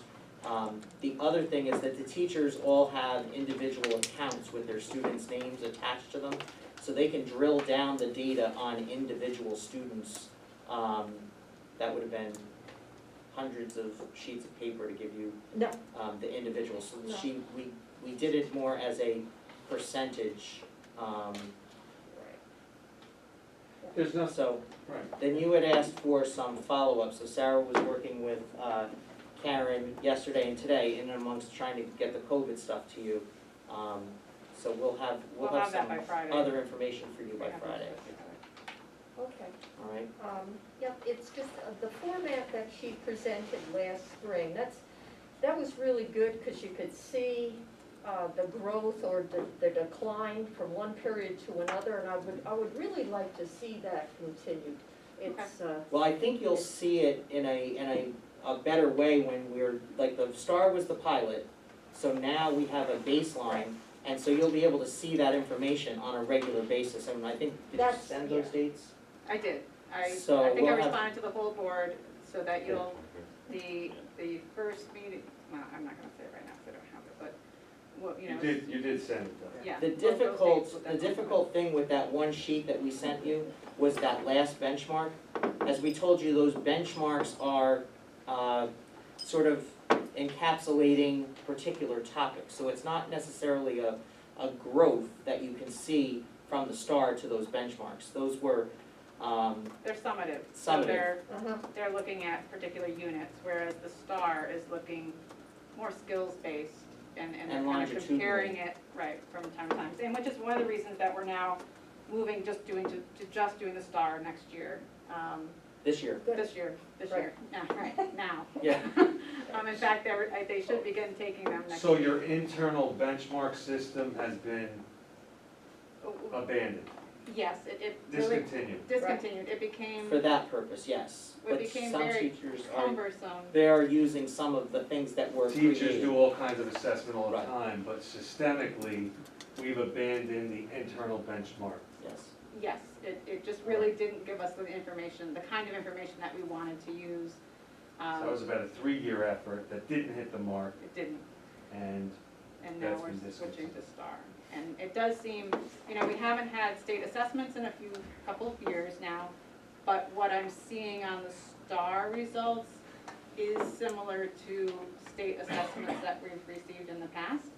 So I feel like the STAR is probably giving us a better representation so that if we do take state assessments in the spring, I think we'll have a better idea of how students are going to do on those going in. So. And the nice part about the STAR is it disaggregates the data for you, and you can get an individual, like, student by student target list to get the teachers, give that information to them in real time. Whereas those benchmarks, yes, they were summative, they had to be all manually done, manually graded, and then disaggregated to give reports back to teachers. It was a time-consuming thing that did not produce And not to immediate. the level that we would have wanted. What, I know what Sue's interested in, and systemically, I mean, what data are you using that drives these decisions when you talk about curriculum? When you talk about moving part of the student population, a grade level, whoever's having problems with that skill, what data drives the instructional decision making? Well, this data is gonna help, because a lot of that other data was teacher created, internally from teacher to teacher, and it didn't always match. Right. So this is going to give a level playing field, and it's going to, I hate to say tell the truth, but it's going to expose where the weaknesses are and show where those strengths are, so that maybe instead of always focusing on a particular skill because you think that's the one that needs the focus, let's focus on the things that get pulled out of that data in real time, in a faster way, and we meet the kids where they need to be. Now, we've done some, we've disaggregated data for years, but again, it's a labor-intensive thing that doesn't always, it doesn't always get you where you need to be, you know? So hindsight's 2020, what was the benefit of trying to do our internal versus looking at this initially? Is it a funding thing? Is it, It was thought we had? trying to move away from like state. We didn't have Trying to move away enough, we from had state too many and be people more opting out of the holistic. state, so we were trying to. Ultimately, Well, yeah, it's but the we state tried assessment doing- you're weighing against, so Correct. you gotta include it. Right, but we tried doing our own assessment versus going for STAR, right? So there's a couple of things that played into that, I think. So when I started in this position 7, 8 years ago, whenever it was right when Common Core was starting.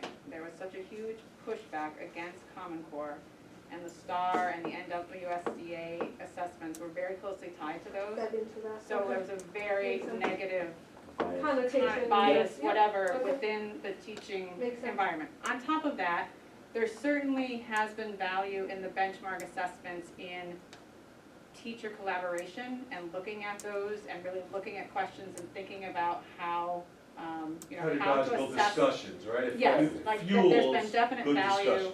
in that part of it, but it just, the feedback really didn't come quick enough to be able to respond kind of in the moment, and it was STAR hires a whole bunch of people that know how to do assessment, right? And they can scaffold it, and they can follow a skill, and the way STAR works is, if a student struggles on 2 questions in a row, they'll actually drop the level of the question, and the student, if it answers it quickly, it goes back up. It's adaptive is what it's So called. the frustration level doesn't Right, so the influence the student, testing. Right. and that was what would happen sometimes on the benchmark, is if the student was really far behind, they'd try doing the first 2, and if they couldn't do those questions, they'd cry, they'd give up, lots of different things, so we just weren't really getting good, is that fail-proof, the STAR? Of course not. Are there some students who are just gonna rush through it? Of course not, but we can look at it, and that's where all that other data is interesting. We can look at how long they took on the assessment.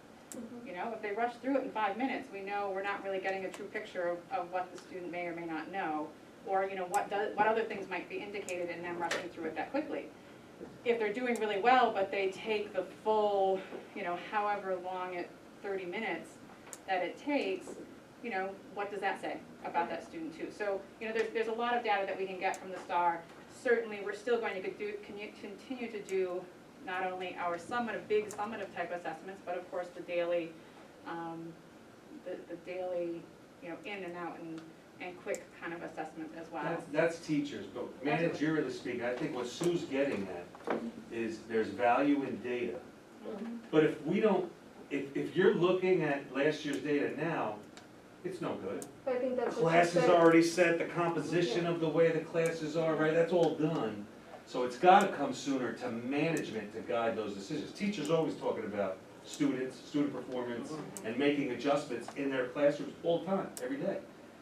But managerially speaking, when you're cited by the state for a certain item, or how does management use data to help guide those discussions so you do hit the mark? And that's why we're going to doing the STAR 3 times a year, so that we can look at that and have those conversations with the teachers, again, in real time on an individual basis, as well as looking at more longitudinal, you know, 6th to 7th to 8th grade, or kindergarten to 5th grade, you know, whatever it might be.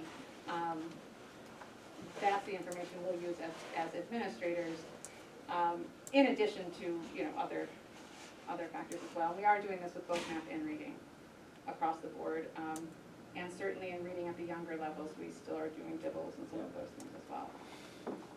So the STAR will include K through 8, math and English, and Yeah. we can be assured that we will get these reports timely.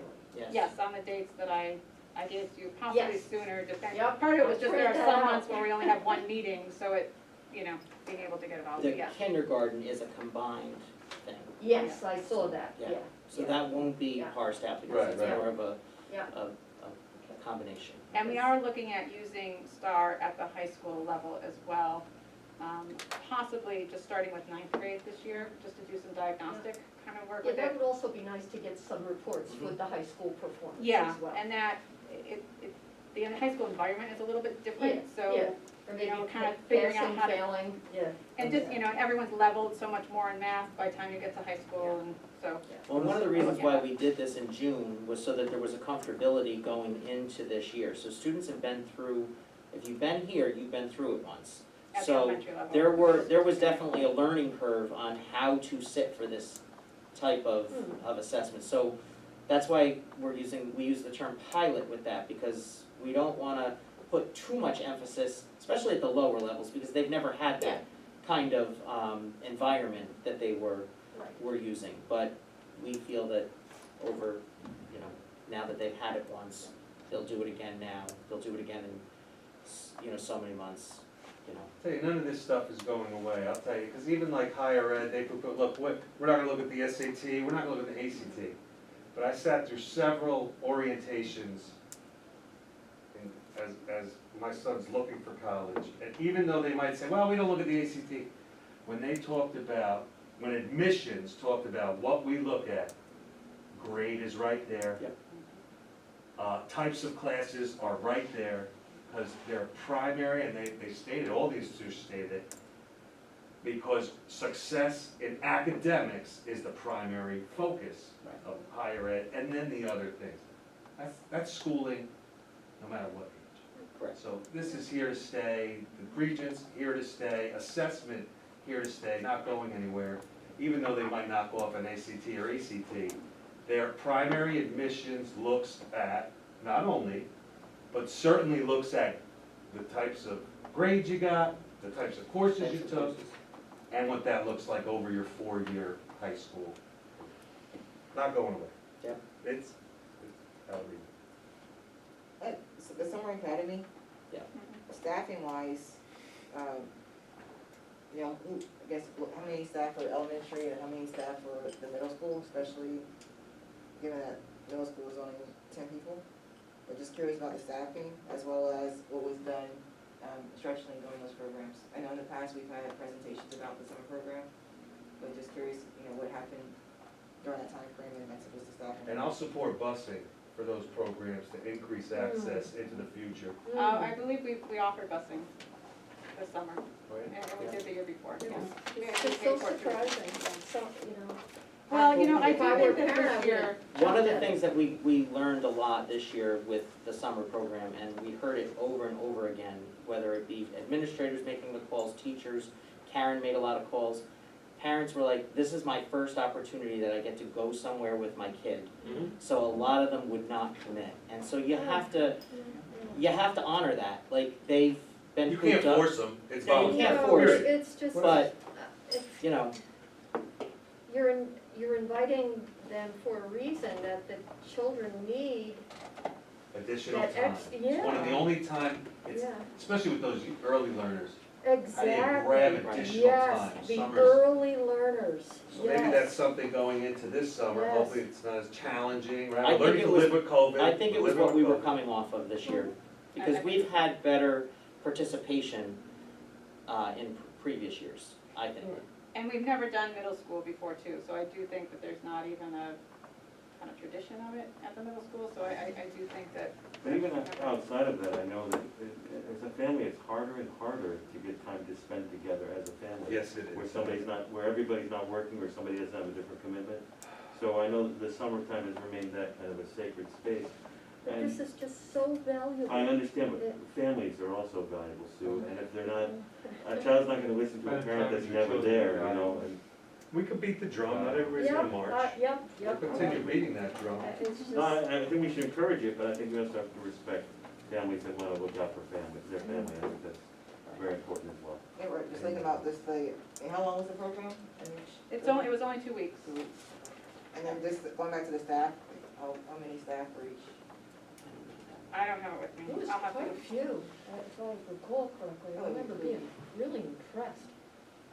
And I know at the elementary school, the way that we've set it up now, the last several years that we've done it, is it's kind of a team approach. So, one pair of teachers will do the ELA K through 5. One group of teachers will do the math, so the students actually move from classroom to classroom, instead of them being in one space for, 4 hours at a Sedentary for time. that time.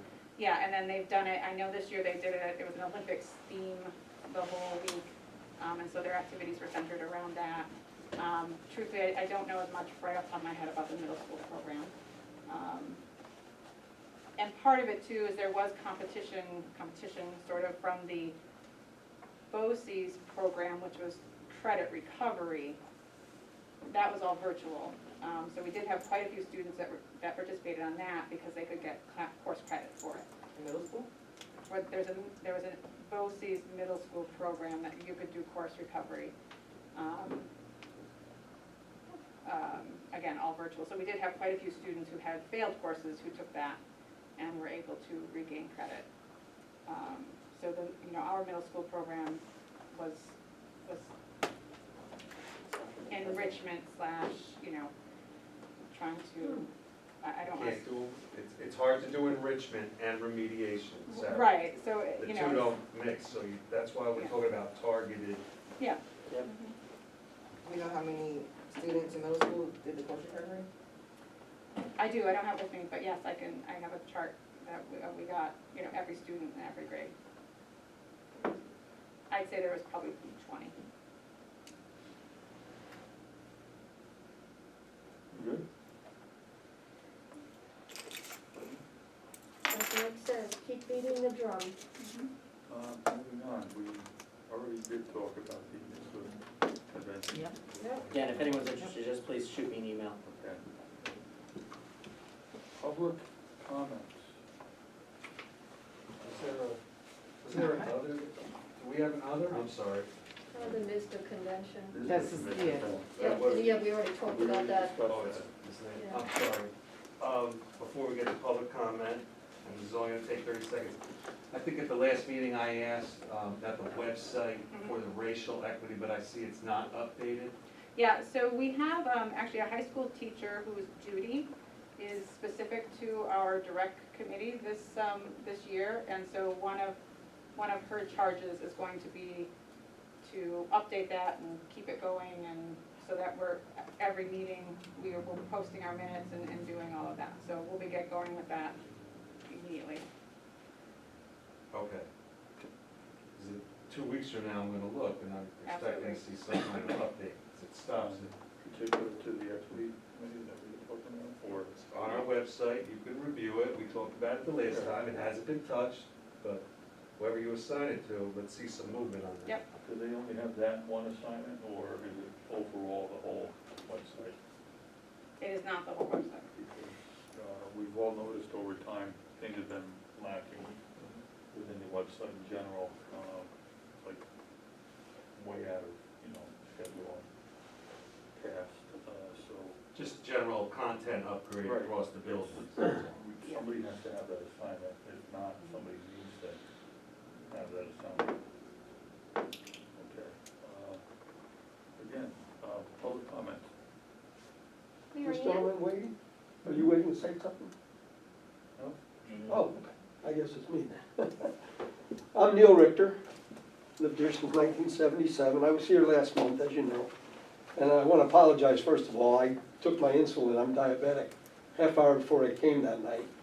and I took too much, my blood sugar was down to 60, so that's why I was as wild as I was, so I apologize for that. Second thing I want to say is I respect each and every one of you, what you do. It's enlightening sitting here. You volunteer your time to do this, and you do a great job. I think Highland's got a great school system. My son went here, my grandkids go here.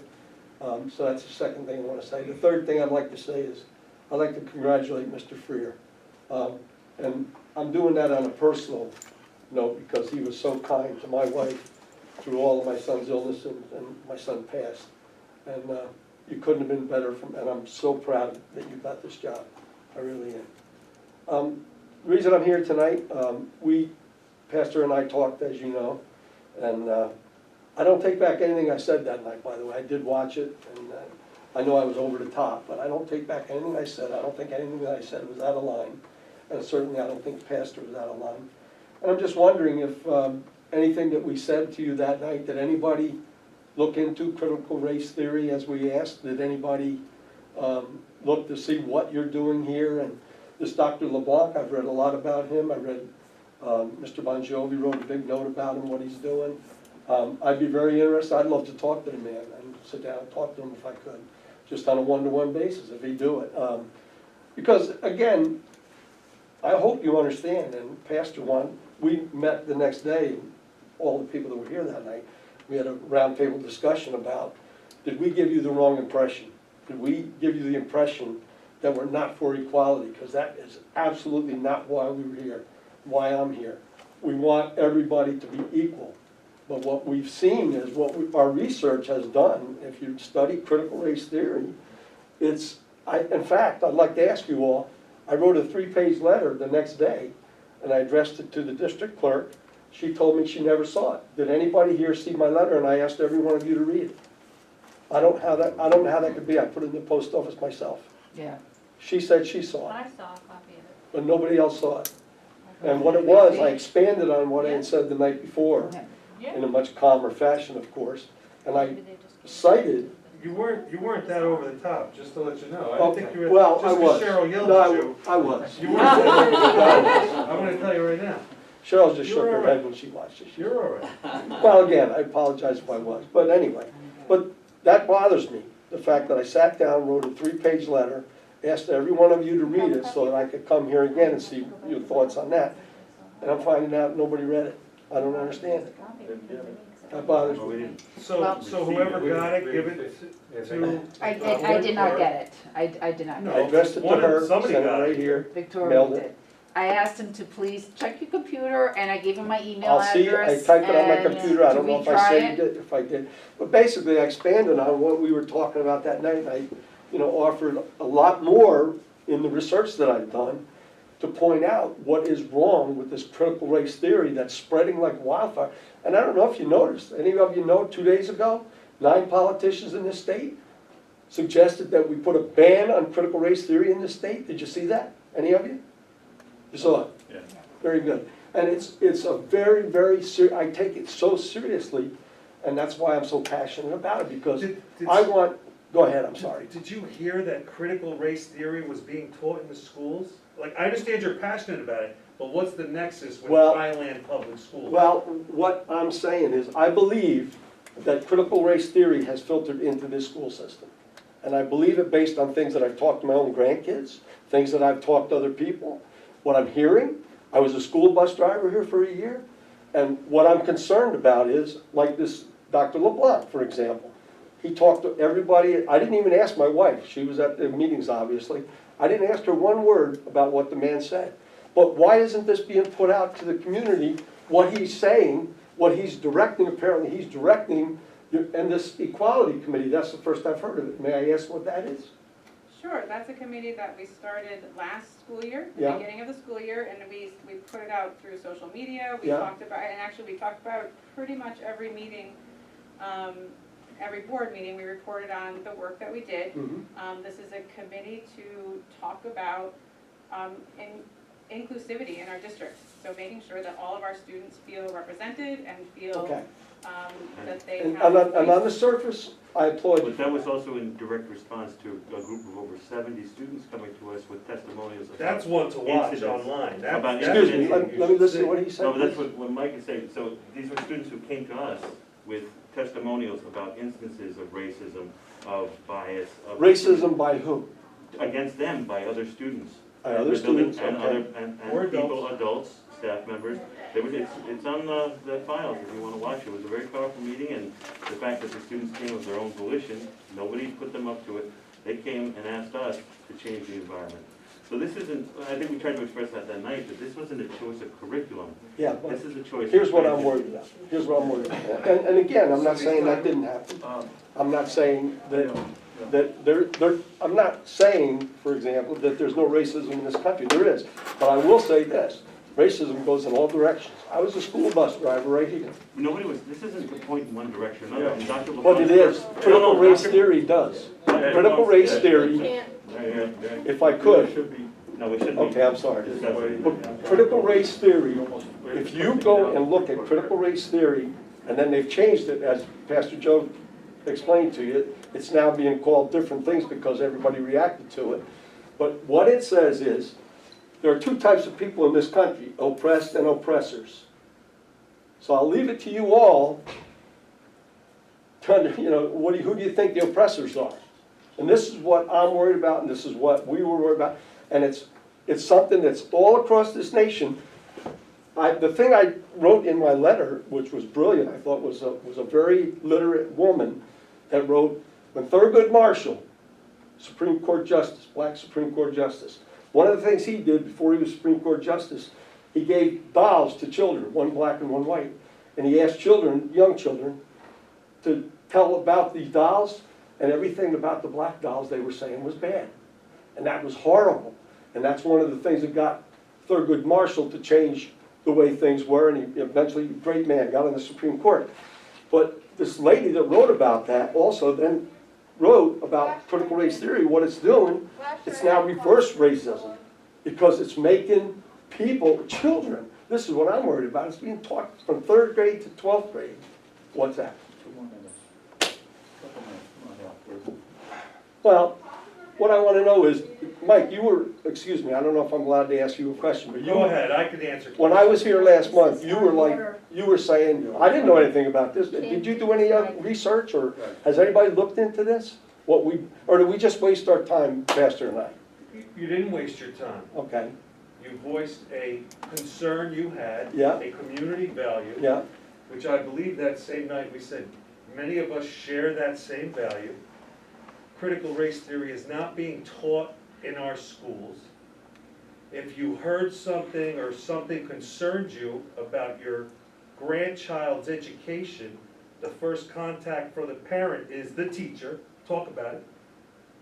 If you don't like it, then you talk to the no, I principal. wasn't referring to that at all. Okay. My grandson was the one the pastor mentioned that night, that came home and said to me, I'm embarrassed to be white, I'm ashamed to be white. And I looked at him and I said, what? And he said, no, I am. He said, he's telling me that, because all they're getting thrown at is white people are oppressors, white people are this, white people are that. It And doesn't matter if it's that or a man. Who spoke to the teacher? Did someone call the teacher? it wasn't a teacher. Oh, okay. It wasn't a teacher. Oh. But what I'm saying is that, and to answer your question a little bit further, is that what I want to know is, what is it that the teachers are being told that they have the kids to read, or this is what I'm nervous about, I'm upset about, is I don't want to see this thing. I'm all for equity, but I don't want to see this thing where we're teaching 3rd, 4th, 5th, 6th, 7th, 8th, right up to 12th grade, that you are bad because you're white. And do you have an example of that? Critical race theory. No. Well, that's- we can't get into this So, debate. Mr. Richter, one suggestion that I would make is, if you have the time, go back and watch the July 1st. I will do that, I will do Let that. me finish. Go back and watch the July 1st. Yeah. But let me tell you this, if I may. July 1st board meeting. Yeah.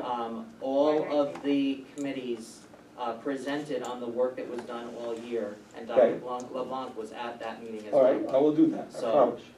yeah. But I will say this, I drove school bus, 4 years at Valley Central, much bigger school system than this. I drove school bus here for 1 year till I had a brain tumor, couldn't drive anymore. I'm gonna tell you right now, if I said it once, I said it 50 to 100 times.